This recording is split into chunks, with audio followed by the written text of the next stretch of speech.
No, go in the break room. We went in the break room and had the news on. It was just shock.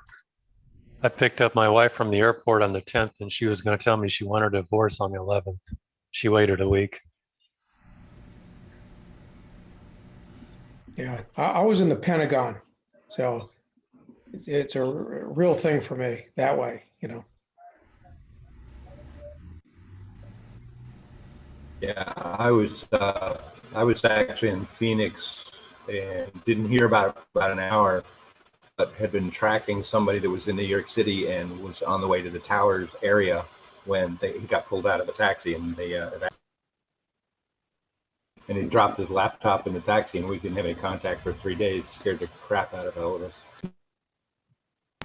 What I think will be interesting is Tammy was in kindergarten on 9/11, and they had their class watch the news.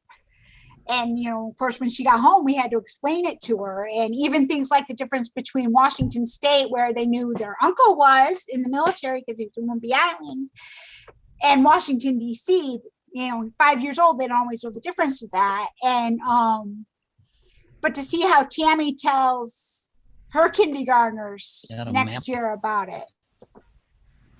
One of the interesting lessons learned about it all was that for 3 hours after the plane hit the Pentagon, you couldn't get a cell circuit. The only people that were still operating were the ham operators, because they still had free, access to channels. But the cell phone, it literally took 3 to 4 hours before you could even get a circuit on cell. So, it was a real proof of the pudding of why amateur radio exists. All right, guys, we are up and on YouTube. Sorry for the delay on getting on YouTube, but good old Google and YouTube didn't like the password that we've used for a long time. Suddenly has to change, and of course, when you have to change it, they don't like the password that you're trying to change it to until you finally pick a password they like. But it's up and running. I apologize for getting a little late. I've had issues all week with stuff, just not working the way it's supposed to be. So we'll go ahead and get started. Got some things to discuss tonight, and some rather interesting good news to share with you guys. So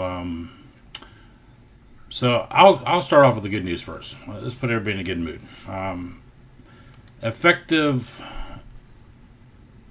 July 12th, we will be meeting back in person at the EOC.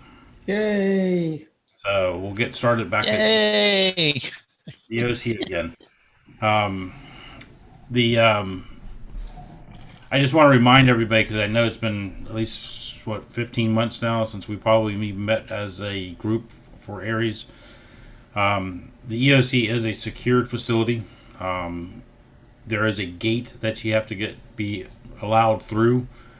We always have somebody that's on the gate, usually by 6:30 in the evening, prior to the 7 o'clock start of the meeting.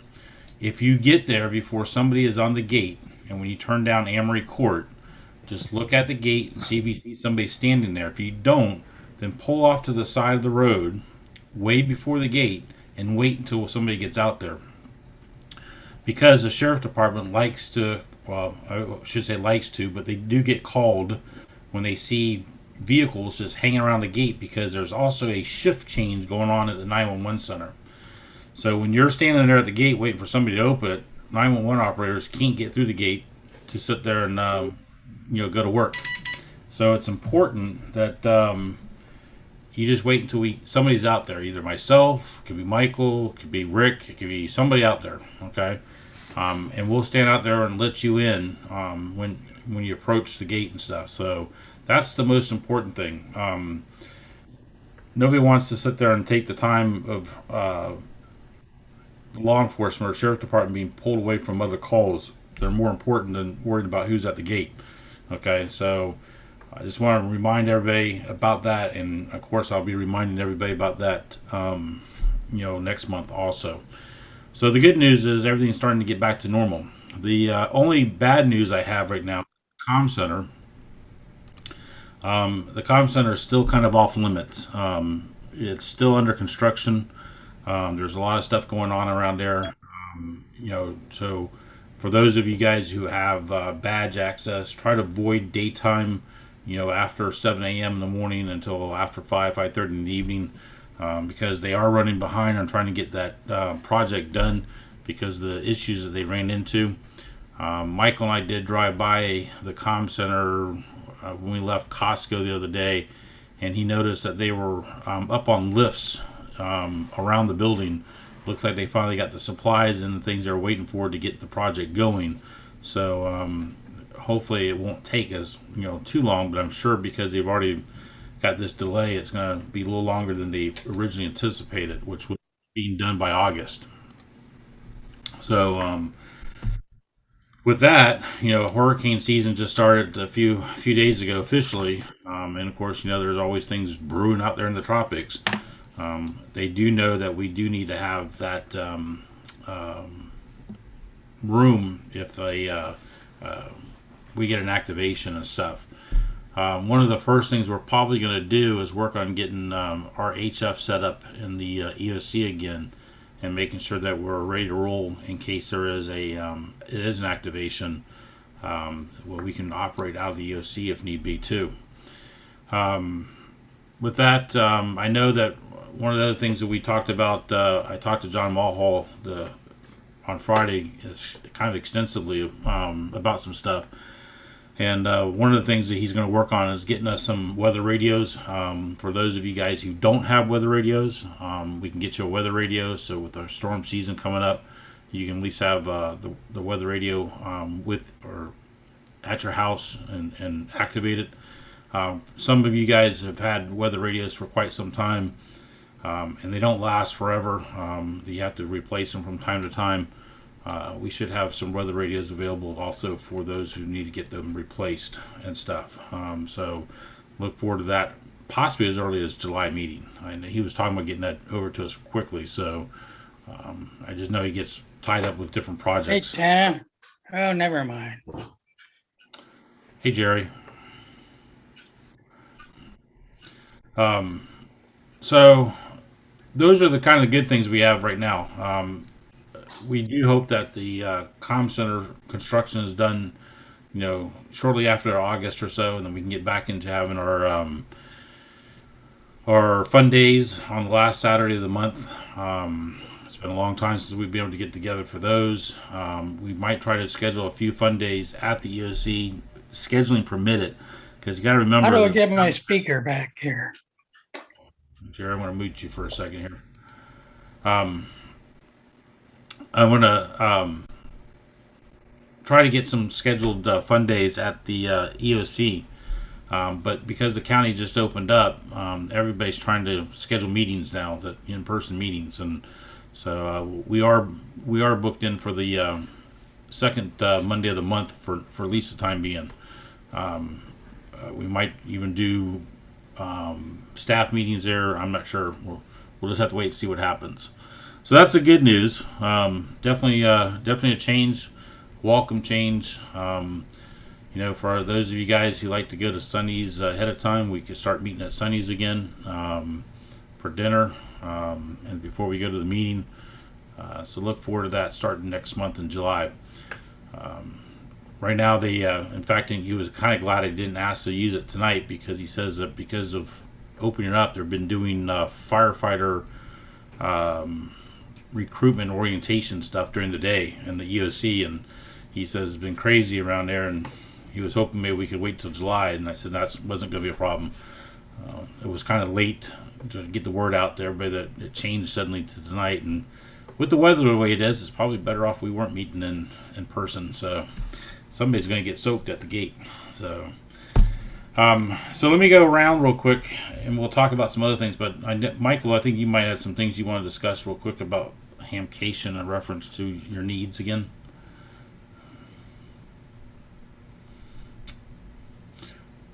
We are going to talk about field day here in a second too. So, and I also mentioned too, we do have a presenter scheduled for next month. An actual presenter going to be talking about the Hurricane WatchNet. Bobby Graves will be talking Stop the about. video if you want.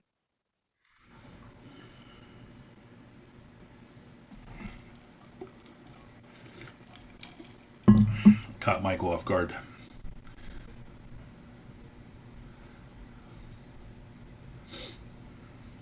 Off guard and off mic. Also, Come back to me in a second. Yeah. All right. Michael's going to get ready for that one. Let me go to Anna. Anna, did you have anything for finance? Nope, nothing to report. Okay. Rick, ULT.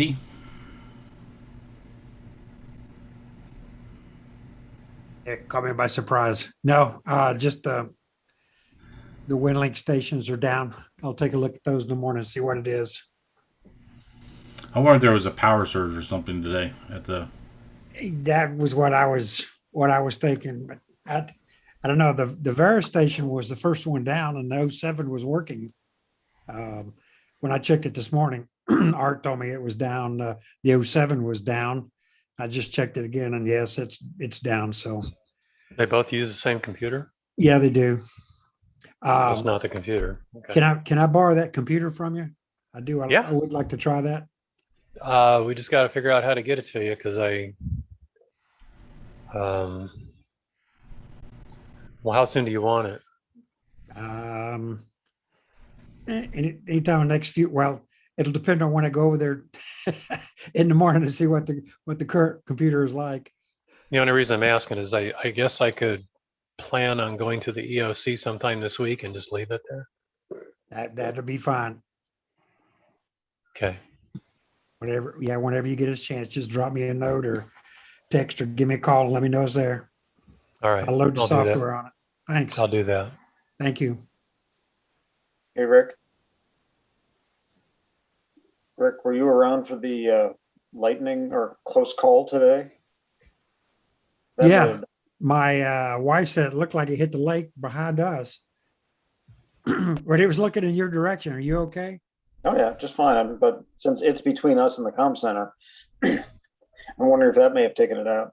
No, it was out long before there. Okay. Yeah, it was out very early this morning. But it was up Sunday morning. So sometime between Sunday morning and Monday morning, one went out and then the other one's gone too now. So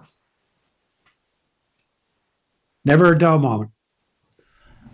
The other thing I can think of too is that if it was today it actually went out, then it might have been they messing around with the power because the new AC is now up and running. Yes. Old AC is out. It's been actually already removed from the roof. And so that little AC unit that's on the wall is running now, and it's actually pretty strong. It's a good little AC unit. Puts out some cold air. So I was surprised. I was relieved because I was very concerned that wasn't going to be able to cool that room down by this. Look at the size of it, but it did a pretty good job when we stopped in there about a week and a half ago and noticed it was ready, up and running. Well, did you notice anything else going down, John? Anything else going down? No. I mean, the stuff that I watch auto start, so I would never know. So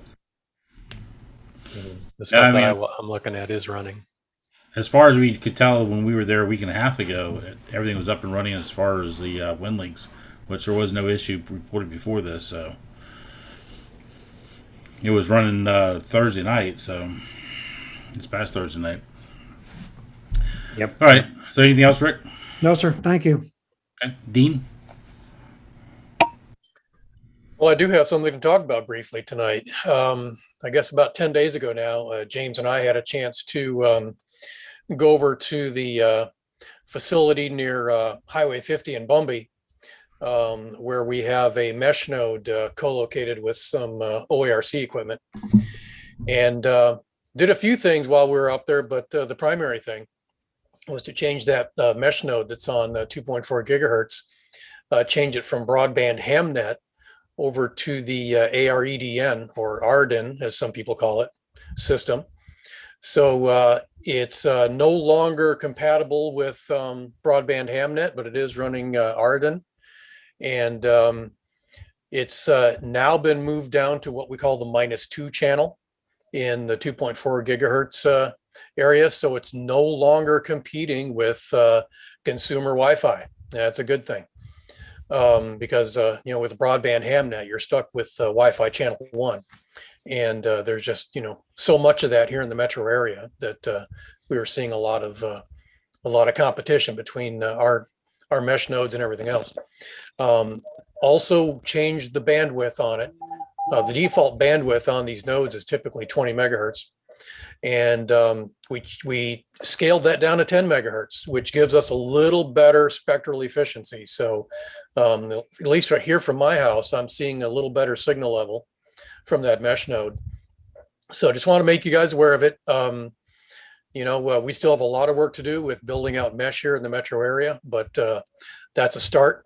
And in terms of permanent mesh infrastructure, we're making that change over to the AREDN as opposed to broadband hamnet. So just you guys are aware of that. For those of you who have the older routers that have the broadband hamnet on them, by all means keep them. They're great for doing small ad hoc mesh things, whether it's for special events or various other things. But at the larger scale permanent infrastructure level, we're moving to the AREDN. So just want to mention that something we've been wanting to get done for a long time. And we were finally able to get up to that rooftop and get that done. Sweet. Sounds good. I really can't wait till we get that built out too, or at least more nodes on the air, so we can hopefully have a small network going up and running. Anything else? No, yeah, and that just brings up the point of this, I think, puts us in a position to start looking at building out additional infrastructure. And we've got some basic plans, and we need to have some discussion now. We're going to be doing that here in a couple of nights with the board at OARC, and because it's something we're doing in conjunction with them, and work on getting some more stuff up in the air now and built out. Okay. Sounds good. James, anything on your end? I haven't checked, but I'm going to say it, and I hope I'm not lying. Everything is back up. The 440, no, let's see, what is it for us? The 442.7 is back on the air. That was the last one, right? Did I miss anything? So, Nope, that was it. okay. Yeah, James was able to get the repeater that's on the west side of the county over toward Clarkona and Pine Hills Road back on the air. It's 442.700. It's been down for over a year. A lot of it was waiting for the county to switch out an antenna. Then it was also waiting for the county to let us know that they switched out the antenna, which apparently they switched out the antenna back in February, March, and never told us. So we just found out about it. James was able to get it back up and running, and so far it seems to be working pretty good. Might not have the range it did before, but it is what it is. At least it's up and running in that part of the county. Be nice though, James, that we can try to work on maybe getting those things linked together in the future sometime. Yeah. The 147.015, of course, as you know, shares the antenna that the 442.7 is on. And a station checked in from Daytona Beach on the 015. So in spite of the lower gain of the antenna, I was surprised. The guy sounded fine. Wow, good. Yeah. It's good. Which also helps the guys over toward south of Popka and out west Winter Garden area that need to use a repeater that's closer to them. And then again, once we're able to get them linked, it will help tremendously to have a nice little network going. So one repeater or one system, you just choose a repeater that you're closest to, and we all can hear you. So we'll get there. It's taking a little time, but we'll get there. Anything else? No. All right. Rick, admin. Rick 2. Nothing major. Just a quick question. Referencing in-person meetings, what radio frequency channel do they use to call a gate? Is probably the best one to use is the 442-525 repeater, which is right there at the EOC. If not, 050 is the other one to use. So we haven't tested a lot of the repeaters like OIA or even the one out west from the comm center or from the EOC on a handheld. So since we haven't been standing out there for quite some time, but we can test them. But those two definitely you could use and be able to get the access to the gate. But like I said, remember around 6:30 we should have somebody out there. If you arrive earlier, just stage away from the gate until we get out there. Yeah, you mentioned the gate, but I wanted to make sure you mentioned the radio contact there. Yep. Anything else? And just a quick reminder, if you come late and you're trying to call on 050, nobody can hit the 050 repeater from inside the EOC. So 442-525 is the best bet. Definitely. The EOC, when you're inside the EOC, it's kind of like a cage in a way. It's hard to get out. Sometimes you can hear fine, but you just can't get out. Yeah, it's a big metal shield, big Faraday shield. Yep. Mr. Paul.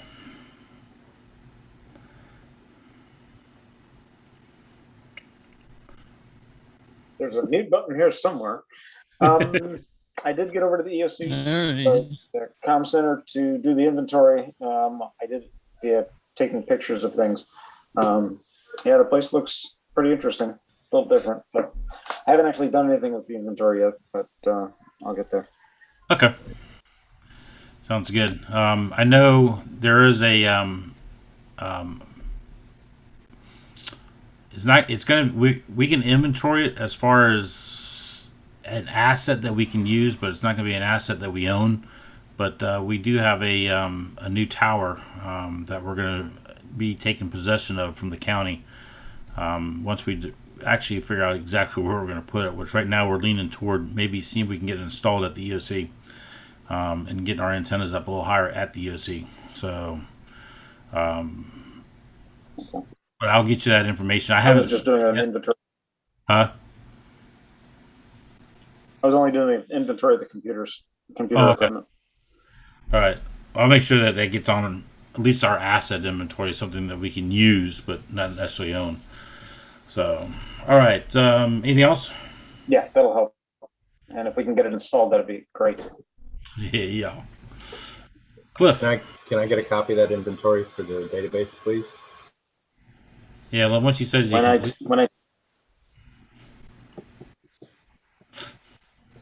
let him finish it first. All right, Cliff. John, I have nothing for the meeting tonight. Okay. Sounds good. Michael, did you ready? I'm ready. Okay. Hey, I'm prepared this time. it's about time. Didn't mean to catch you off guard. Just real quick, I am looking for some positions to be filled on the Hamcation committee. These are chair positions and assistant chair positions. To let everybody know, these positions are year-round positions. Either the chair position will be in charge of that committee, assistant chair will help the chair with his duties, and or take over when that person steps down or something happens to him, he's not able to do it. So I have filled a couple of them. Dean, I got your email.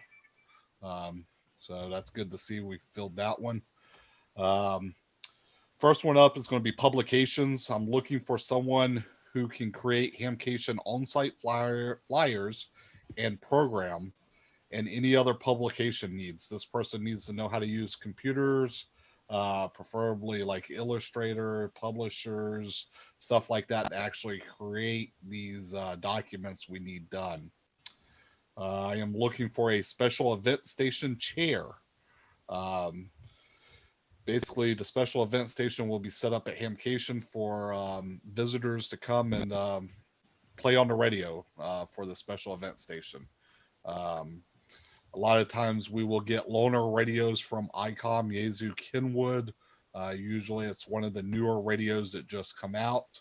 A couple years ago when the 7610 come out from ICOM, we had it set up there. It helps advertise the company's radios and pulls people to the special event station to play with it. Next one's going to be a talk-in chair. This person's going to be in charge of putting out directions to the visitors as they come in on the talk-in channel frequency that we use. This person will also be in charge of learning the week of Hamcation, keeping track of road closures, stuff like that. For that one. All right, the following ones are actually assistant chairs. James is going to need help with forms. On-site tickets, Frank will need help with that. Julie needs help in transportation, which is the golf carts. And that's it for now for positions. If anybody's interested, please email me. It's going to be chairman@hamcation.com. If you're interested in them, I can give you more information, exact duties that each one does. See if any of them might spark an interest with you. But thank you for everybody who has stepped up already and filled some of the positions. With Hamcation growing, this is part of the growth, is getting new positions, taking the workload off of other chairmen and chair or assistant chairs. Please, if you're able to step up and help, please do. Just remember, if you do step up, this is a way for local organizations to earn more money. Chairmen put in more hours. So all the meetings that we do monthly can go toward that. Anything that you do, answering emails, making telephone calls, anything like that, you keep track of all those hours. So the local club that you want to donate to could get a lot more money. And that's how some of these clubs get thousands of dollars, is because of chairmen or chairs and assistant chairs on the committee. Again, if you want to step up, please do so. Just give me an email. That's all I have, John. All right. Appreciate it very much. Does anybody have any questions for Michael before we move on from that part of Hamcation? Just don't forget to unmute your microphone. Okay. One other thing I just want to mention also, if you volunteer, just want to remind everybody that if you volunteer for Hamcation, at least 4 hours, you get a free ticket to Hamcation. So you don't have to actually buy your ticket to get in. If you volunteer for 8 hours in one day, you also get a meal ticket for that day. We'll make sure we get you fed. Anna will make sure that you eat well. And we always have snacks, and we also have drinks available all the time. So, you know, even between times that you might have had something to eat, if you need something to keep you going, or obviously to stay hydrated, we always have drinks available for everybody, all the volunteers at all times. So the volunteer, I just want to make sure everybody knows that the volunteer webpage, actually the whole website is up and running and live at this point, including the volunteer page. So you can go in there and volunteer now and get yourself established as a volunteer. But information goes to Rick. Rick makes sure he forwards that information to the correct chairman, whoever you're volunteering for, and then it's up to the chairman. It's a responsibility to make sure they notify you that they got your information, and as soon as they start making schedules for week of Hamcation, they will let you know what their needs are and or schedule what you put in for. But if we start building that database now, it makes it much easier, because it's otherwise we get slammed toward the end, and trying to get everybody scheduled and stuff, it's sometimes difficult. But the entire website is up and running. If you talk to people, please help advertise Hamcation. Obviously, the better that Hamcation does, the more that and the more volunteers we get, the better that we can help support the neighboring clubs and in what they need to do for their financial needs and stuff. So it's kind of just a big circle. It's just a big circle that help each other out. All right. Anything else? Does anyone have any other questions on that? All right. Looking forward to 2022. The other big topic for tonight is Field Day. Field Day is coming up really soon. I just lost my piece of paper here. There we go. It's coming up on June the 26th and 27th, end of this month. It's about a little under 2 weeks away. So I put out an email requesting that if you are interested in assisting with Field Day, to please register as a volunteer for Field Day. It has a link to a Google form that you fill in your information. I had some questions. Some people emailed me a little confused on it, so I kind of want to go over that real quick tonight. I'm going to share my screen with you guys.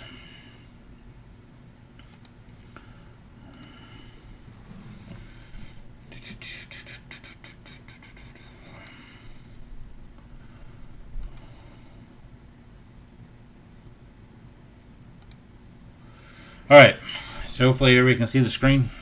It's coming through all right. When you go to the link, Field Day registration pretty much provides you the information on where it's at and what we're doing.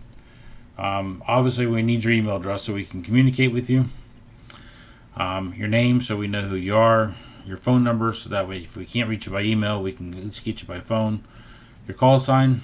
And then here's the questions that people seem to get a little confused on. Do you plan on attending on Friday or Saturday a.m. for setup?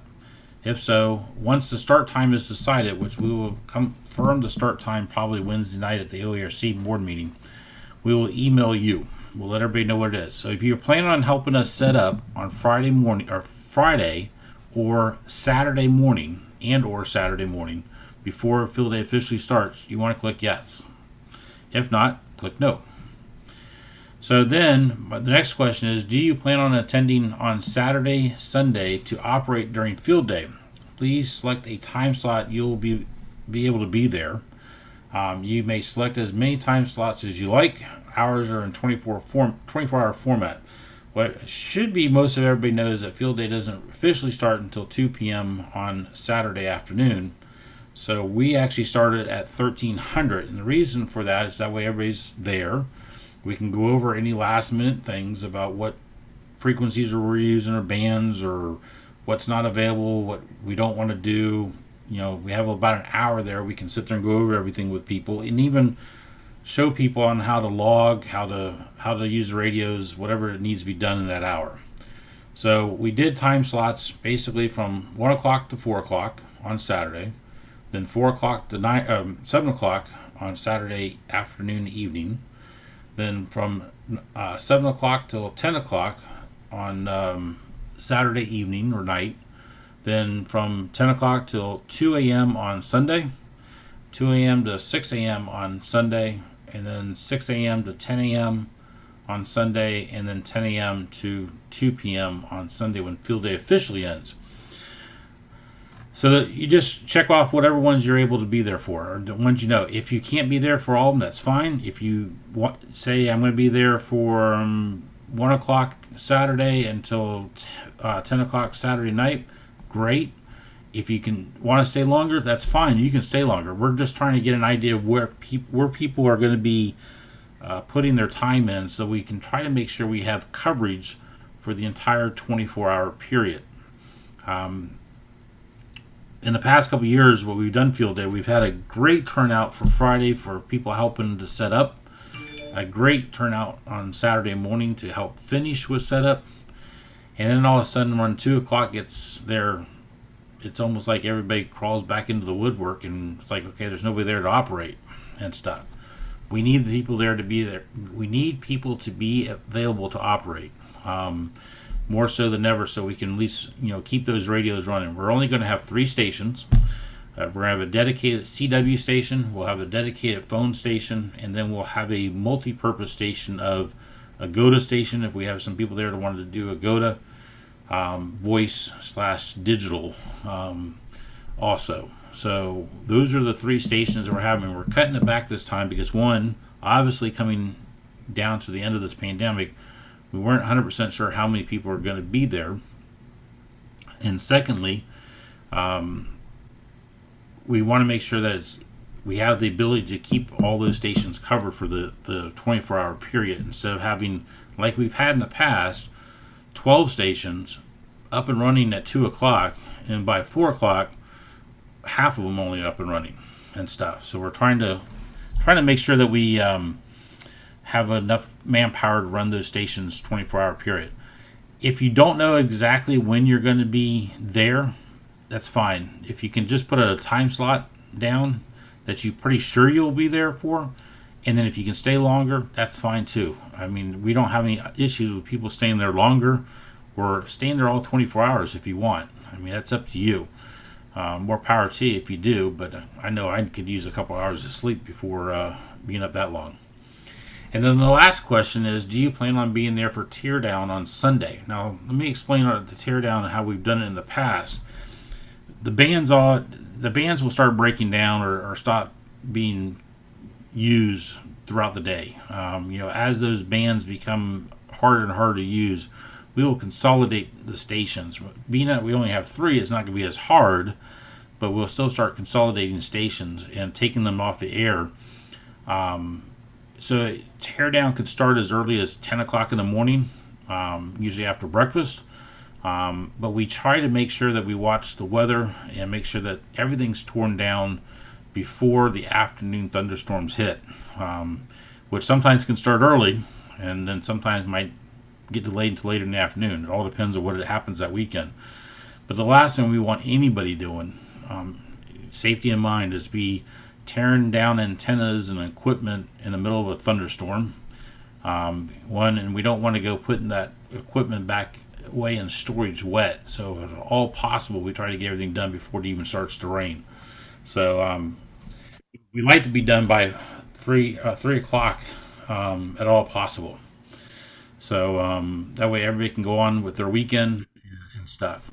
Now, for those of you guys who've never done field day before, field day is technically not a competition. Okay, it's the idea of taking your radios and setting them up out in the field and operating for a 24-hour period, preferably on auxiliary power if you can, but sometimes we still use commercial power, and then be able to make as many contacts as you possibly can make in the 24-hour period. Now, we use the logging software that Bobbin's going to take care of and make sure that everything's up and running on the logging software. And that will track all those contacts we make. If you've never done field day, then what we always like for you to do is come out and sit with us, watch how it's done. We're going to probably put you at a logging station first. Sit there and you'll have a set of headphones on, so you can hear exactly what the operator hears, and you'll log those contacts for the operator. And then once you've done that for a little bit, then we'll get you into what we call the hot seat on the radio and have you start making contacts. And it's not that hard, folks. It's just basically calling out CQ field day and trying to get people to respond to you, and you give them a little bit of information, a call sign, our operating, what we are, like a 3 Alpha, and then obviously North Florida for our ARL section. And that's pretty much it. And you move on to the next person. Sometimes some people hold a little bit of conversation. Some people just move on to the next one. It all depends on what you want to do. But it's a great way. It doesn't matter what class of license you have. It gets you out on HF and gets you experienced on HF. And hopefully you'll like HF if you're only a technician and be able to then want to get your license upgraded to at least a general class, so that way you can talk or have more HF privileges and stuff. But this is our plan. So I'll send this link out again tonight for the registration. I've only had 16 responses, which is actually a little bit disturbing, kind of, because I really anticipate more people stepping up to plate. I know we only have in three stations. It might be difficult, but I would still like to get people spread out on the time frames, and make sure we have enough coverage as much as possible. There's going to be a couple diehards in our club, and also into OARC that will be there 24 hours. They're there for the duration, and we appreciate it. I know one of our members here is bringing out. I'm sorry, I forgot which one it was. One of our members is bringing actually a small RV out. David is bringing out a small RV out to so when he gets tired, he can go lay down and take a nap and get some rest and come back and help us some more. So that could be an option if you have a small camper or a small RV or something. We can see about you coming out with that. If you are where we'll be operating at is the same building. It's called a social hall, but it's the same building that we use as the volunteer lounge during Hamcation. So we'll have air conditioning, we'll have refreshments, we'll have food, we'll have snacks, and of course there's restrooms there. So get a lot of the creature comforts, and now we just need the operators to come out. We will try to separate the stations out a bit. Although now that we're into Orange County's into phase 3, masks are not required indoors. We do ask that if you haven't been vaccinated, please still wear a mask, but we're not checking for people who've been vaccinated or anything. But if you still want to wear a mask, even if you are vaccinated, that's your choice. And we'll have some of those things there for at the field day for you if you didn't bring one. So some of the things, let me unshare the screen. Some of the things that we will be using. We'll be putting up a NFED dipole, Carolina Wyndham, Mini Mosley, G5 RV. I think James said he's going to bring out a TN07 antenna that he wants to try. So we'll be switching around some antennas. Obviously set them up and then switch them out during the field day operation. And some of the radios I think we'll be doing is like a 746, the 7610 mic. Is that what it was? The radio. We have a 991A, the 746, and forget what the other one is. 9700?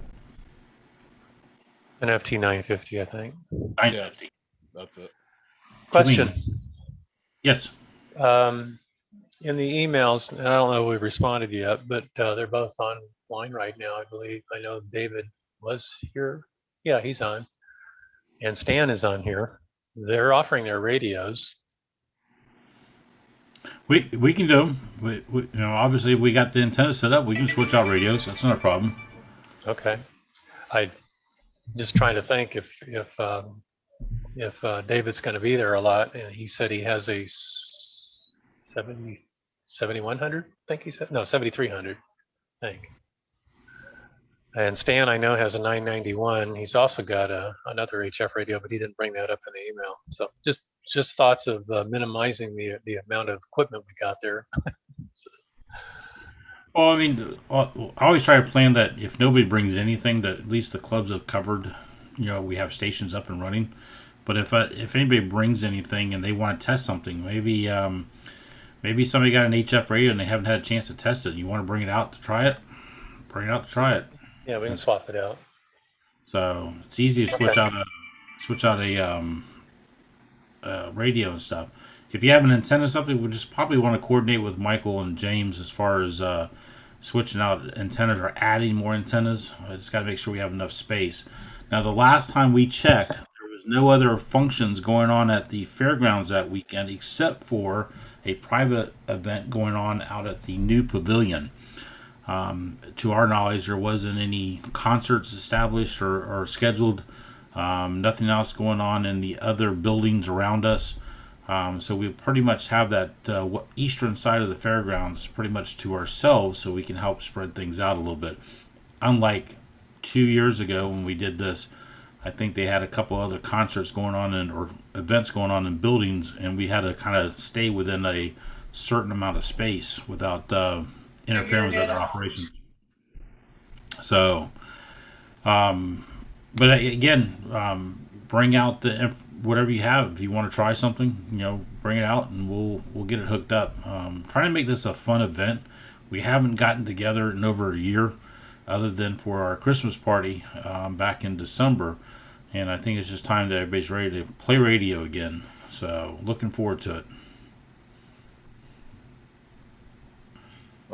What I was told, I haven't checked lately, the event's going to happen at the new pavilion. They're going to use this entrance. They're going to put a barricade right here so nobody can come this way. We pretty much have all of this area we can use, excluding inside the buildings, but outside ground wise, so we can string antennas here, pretty much out here if we need to, over here. So we have this whole area as of right now. So we'll have a lot of space that we can still use. Does anybody have any questions? What's the site to log in, sign up again? I'm gonna put it in the chat windows right now for both on Zoom here and in the YouTube channel, and then I'll also send it out via email right after the meeting. So I'll forward the email that I sent out in reference to Field Day a week or two ago. So, but if you can sign up, it helps us get a head count too on how many people are planning on being there. We have enough food for everybody, but without going out and buying too much food and that we can't return or can't get our money back on and stuff. So we want to make sure we have all that available for everybody. Well, don't worry, we'll have plenty of water, we'll have plenty of drinks and stuff, we'll have coffee, we'll have snacks, maybe kind of limited on the amount of soda we do, only because we don't have another event coming up rest of this year that we would use that soda, and if we don't drink it all goes bad very quickly. And so that's usually in July we have a little bit left over, or excuse me, in February we have a little bit left over for Field Day, because most of the time soda is still pretty well in date until after Field Day. But Field Day, or excuse me, soda won't last until Hamcation next year now. So, but we'll have a few drinks available for everybody of that nature. Stan says he'll bring up. Sounds good, Stan. Have you used your FT1200 yet? Isn't that the one you won at Hamcation? I was wondering if you ever got a chance to get it fired up yet. Actually, the only time that I've used it was over at Field Day. Oh, is it? So you're going to be firing it up again. I will mention that next month we'll have a presenter again. It's Bobby Graves from the Hurricane Watch Net. He'll be doing a presentation. We will still be doing Zoom from the EOC. So if you don't feel comfortable, or sometimes people don't feel comfortable driving at night, you can still log in and watch via Zoom and YouTube. But I think most of it, what I've heard from most of you guys is you're ready to get back together and do an in-person meeting and stuff, which will help tremendously as far as just getting back together and getting things back to normal. But again, we'll have those things available just in case you want to use it instead. Just keep in mind that July will be the first attempt with this at the EOC. We were told by the EOC staff it wouldn't be a problem, that we could use their equipment and cameras and stuff there, but we haven't done it yet, so it might be a learning adventure for us I have a slight learning curve that month. Rick 4 here, question. Yeah. I liked your idea of having maybe dinner before the meeting, because as a new person, it would help me. It's easier to find a restaurant than the ECC, so you get to socialize a little bit, then go over to the ECC in a group. So I would vote to do that. I don't know how you feel about that, but I thought that was a great idea. I know in the past we've always met at Sunny's before. We always call the meeting before the meeting, usually around 5 o'clock, which is right around the corner, literally right around the corner from the EOC. And then once everybody gets done, they start making the trek over to the EOC. But again, we'll make those. It probably will be Sunny's, and it probably won't be an issue. It will be confirmed when I send out the email in reference to the meeting next month and stuff. And I'll have all that information in there. So, and for some of us, like myself and a few of us are diabetics, having a little bit of something to eat before you go to a meeting helps tremendously. Keeps that blood sugar stable. Yeah, especially barbecue. Yep. Obviously, barbecue's the best. Wouldn't have anything else but barbecue. I'm surprised Dean doesn't have his background up for barbecue. So, and the best part about this is now that we're getting back into in-person meetings, we're going to get back into doing some of the training, some of the things that we need to get done on a yearly basis. I might be able to somehow see if I can get Skywarn training, maybe even remotely. There it is. I thought you had a barbecue plate, Dean. I thought you had a picture of a barbecue plate one time. But we'll start getting all that stuff rolling again and get the stuff, things done that we haven't been able to do for quite some time.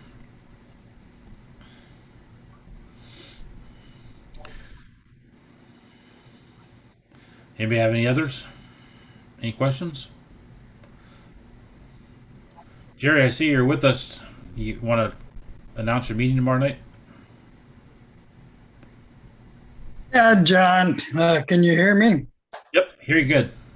Okay. Yes, we have a meeting at the fire station at 7 o'clock. The fire station is actually the old number 3 fire station and has been moved there. It is now the museum for the fire department. And Dick Kamens, N40RQ, will do a tour of all the equipment and the building. And they have old ladder trucks and old steam pumps, and it's very interesting. So if you've never been there, and it's off Princeton and what's that park, John? Huh? Lock Haven Park. Yeah, you got her. Thank you. Lock Haven Park. And we will have our annual election then after the tour. And I am not running this year for the first time. And so it should be interesting. And so be there. And it's an open meeting. Everyone is invited. And you can even vote in the election. We just like to have a good turnout, and particularly for the election. That's about it, John. Sounds good. And if you don't know where it's in Lock Haven Park, which is pretty much Princeton and Mills Avenue area. If you've been in Orlando for quite some time, you probably remember the old planetarium or science center was in a small one-story building. It's right behind the old science center and kind of in front of the new multi-story science center that they have. So you may have to park in the parking lot in front of the old science center and walk around the building to the fire station, because there's not much parking by the fire station, the museum itself. So you might have to walk around. But it's a good place to visit. It's really interesting. Like you said, I went there a couple years ago and hadn't been to the fire museum in many years, and it's really changed. So hope to see some of you guys there. Be interesting to see the tour anyways. All right. Well, you could just go to places like Abaco in Bahamas, and they're using that equipment today. It's not museum equipment. They're still using it. That's true. There are probably some places out there still using some of this antique equipment. I tell you, just not in the parades and not in the museums and stuff. Don, is there any chance that you can send out a link or some information on the network so I can read about the meeting? Which one? The fire station meeting tomorrow. You talking about like a link to the fire museum, like a? Yeah, in other words, the meeting that they're having tomorrow. Jerry, if you can provide just some public information, because I'm kind of new at it. So.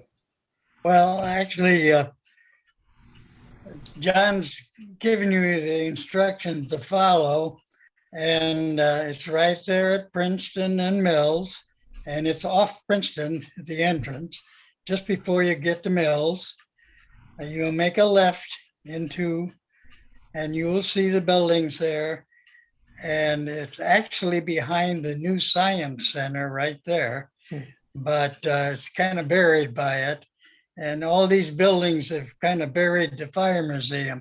So your best bet is park in the main parking lot and just walk around the building, and you'll see the fire station.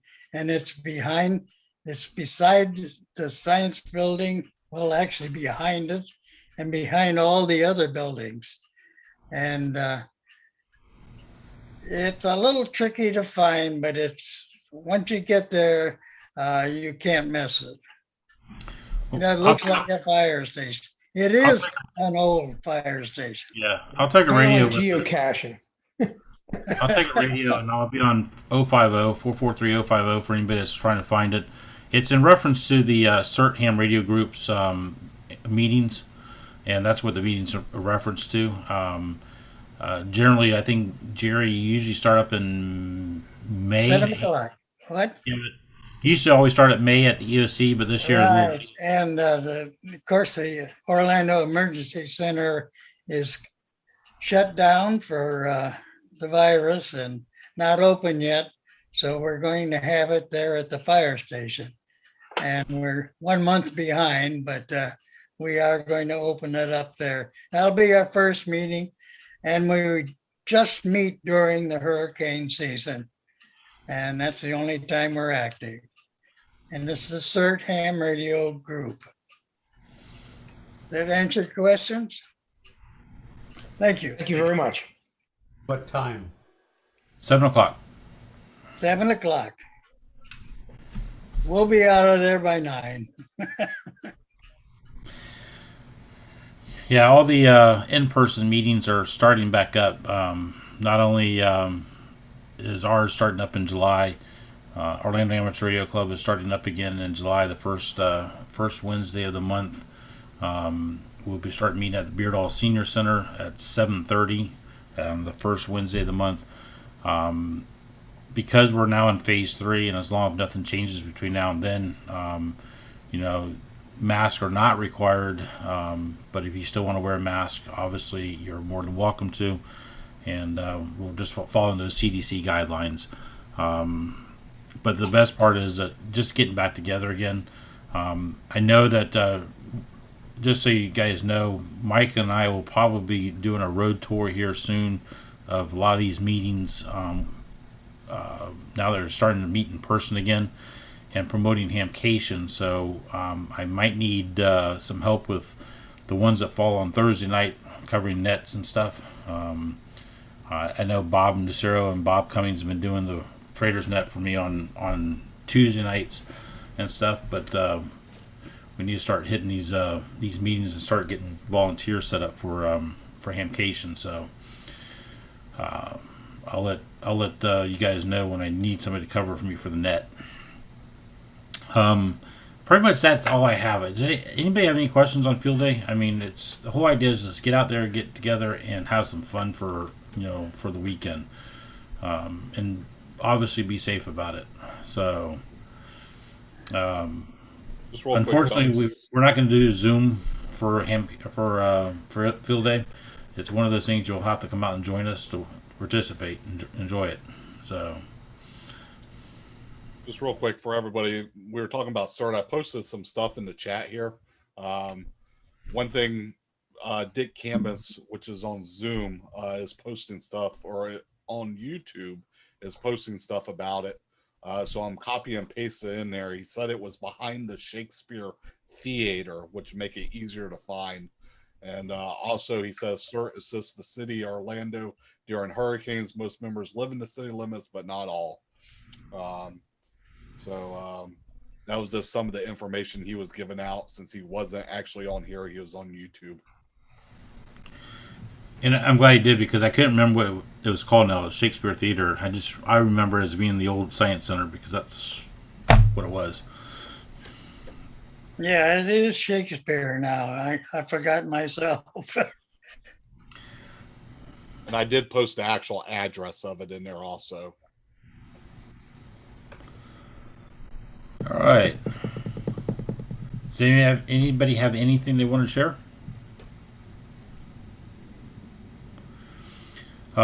So I just want to kind of mention this. We are now in hurricane season.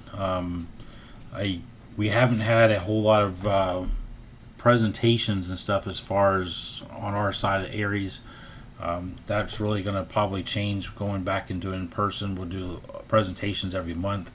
The one thing that I do want to stress to everybody is a good time now to sit there and look at your hurricane supplies and hurricane go kits. First and foremost, make sure you have your own supplies ready to go. Canned foods, water, things that are unperishable. Obviously, make sure you have flashlights, batteries, things like that there for make sure you have candles and whatever else you might need for personal stuff. We don't activate for every single hurricane or threat we get, because if it's only a small tropical storm and the biggest threat's probably going to be rain, we may not activate because of it. But if it's something stronger, bigger, then obviously we could. And we are going to need people to help man shelters that the county decides to open up. We'll get back into that type of detail, but the biggest thing is take a look at your hurricane supplies, make sure that you have them ready to go, and also make sure if you have a go kit for radio equipment that it's ready to go, or at least you're able to pull things together fairly quickly. Because if everybody remembers back in I think it was 2004 when Hurricane Charlie decided to make that little wobble into the state, everything drastically changed in Orange County very quickly. And Cliff was the EC at the time, and Cliff was trying to get a hold of people to man shelters that suddenly had to be open. So it was last minute, and it was a scramble to get things covered. That can happen. I don't want it to happen, but it can happen. And so if it could be last minute, as what we always tell everybody, watch the weather, be aware of what's going on in the tropics, because things can pop up quickly and all of a sudden be a threat to our community. And we do have an obligation to the county to help them man shelters for backup communications. So we need to try to make sure we get those covered and stuff.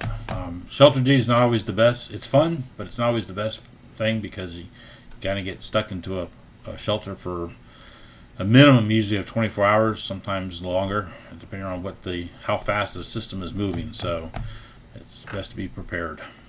Dorian, 72 hours. Yeah, we've had some long ones. That one, I'm sorry, it's slipping my mind which is the name of it, but the one that came across Bahamas and it kind of sat there for Dorian. Huh? Dorian last year. Yeah, Dorian. Yeah, sat there for it felt like it forever, but it was like 24 hours, 36 hours, and it definitely sat there and it stressed us out, waiting to figure out where this thing was going to go. So, I have a question. Yes. One of the training things, we did CPR way back when. Would we ever do that again? Yes. Or shelter training? Yes. I got to get those things set back up again. It's going to take a little time to get a lot of that training done again, since we haven't had a lot of that stuff for over a year. And some of the people that helped us with that at the county level is no longer with the county. They moved on, so I got to find out who the new contact person is and stuff.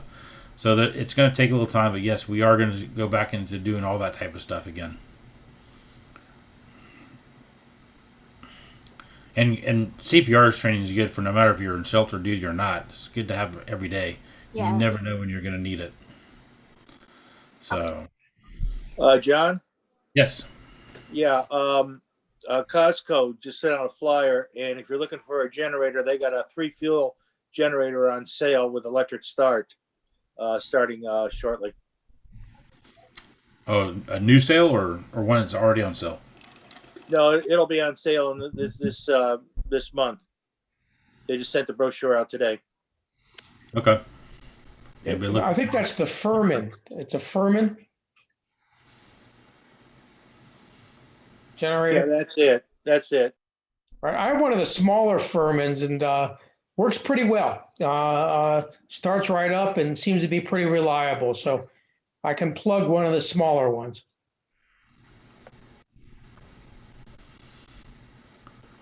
definitely helps. It's not fun being without power. Yeah, you just have to make sure you also have gas. You know? It's a small requirement. A lot of beans. A silly question. I know What's it's kind of here in the chat, but I noticed when I went to the Indianapolis airport, they have a shelter in their airport. Orlando is in the middle of Hurricane Central pretty much. Why don't we have a shelter in our airport that the people that are staying at the airport or that get told to go to the airport can go to? This is Orlando. The rules are different here. No, it's usually Florida. The rules are different here.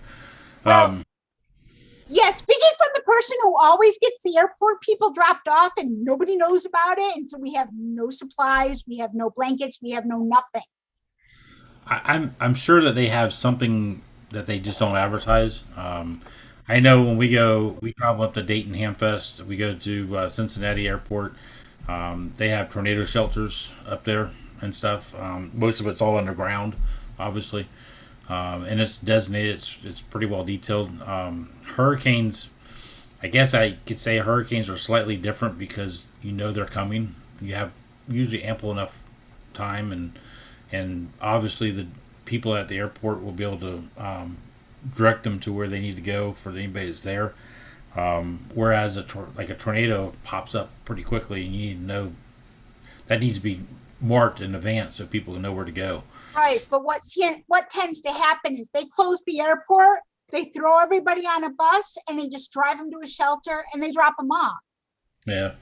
These people are clueless, and then when they're asking me where supplies are, and I'm calling in to you guys, but it's too late for you to send supplies out some of the time. Well, that's better than throwing them off the bus. Can I jump in on this for a minute here? I suspect one factor might be the fact that Orlando International is one of the busiest airports in the country. So the resources it would take to shelter that many people, it's a very busy international airport. You're going to have language barriers, all kinds of things like that. And I would imagine airports like, Hartsfield in Atlanta and O'Hare in Chicago and Kennedy in New York, et cetera, the other LAX, the other really big airports, or Miami, I would wonder if they have that capability either. I suspect not, just because of the amount of resources it would take. Okay, but look at the resources we have. I mean, something's not driving here.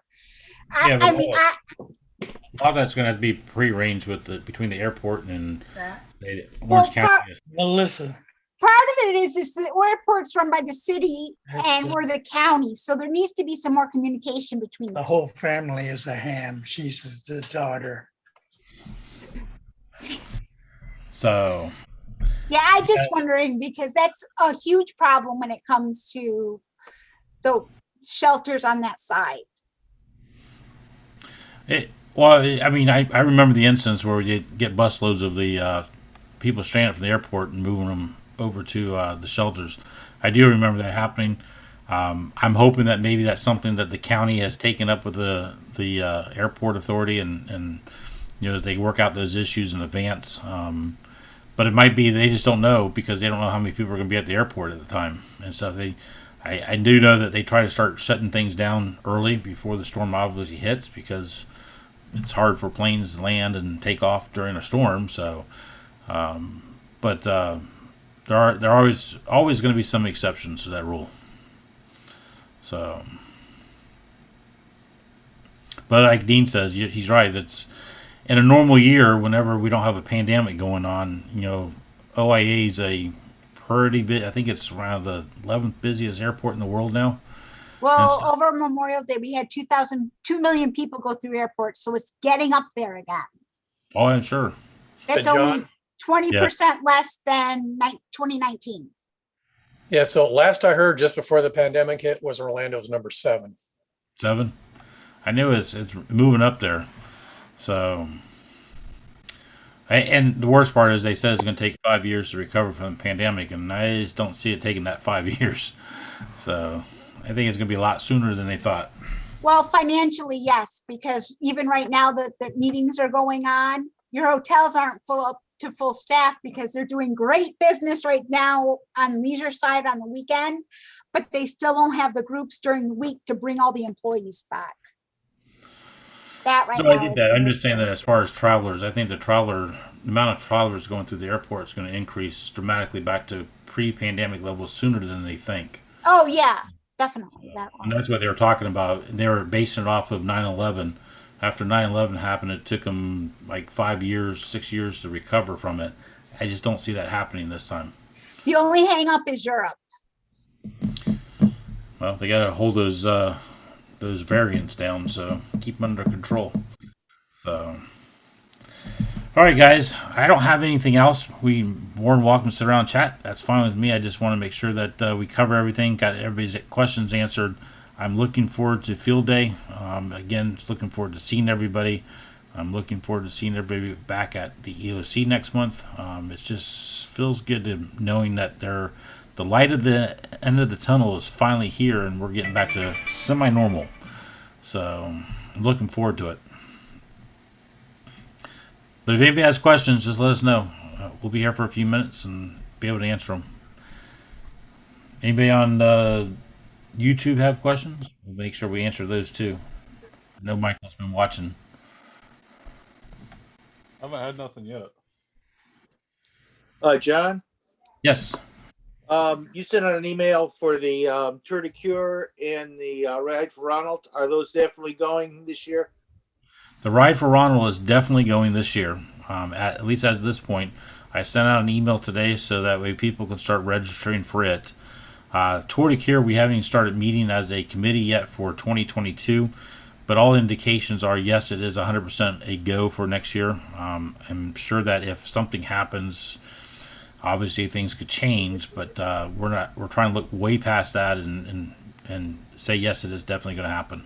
Once I know for sure, and that could be probably, I'm going to say August, September timeframe for sure, that we're on for Tour de Cure, I'll definitely make sure everybody gets the word and can start signing up for it. Okay, thank you. Yep.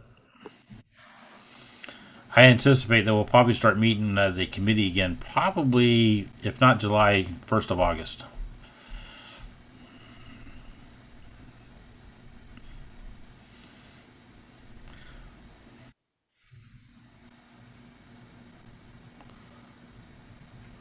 All right. I think what I'm going to do is I'll go ahead and shut down the YouTube part, and then we'll be here on Zoom for a few minutes. I just want to make sure we got everybody's questions answered on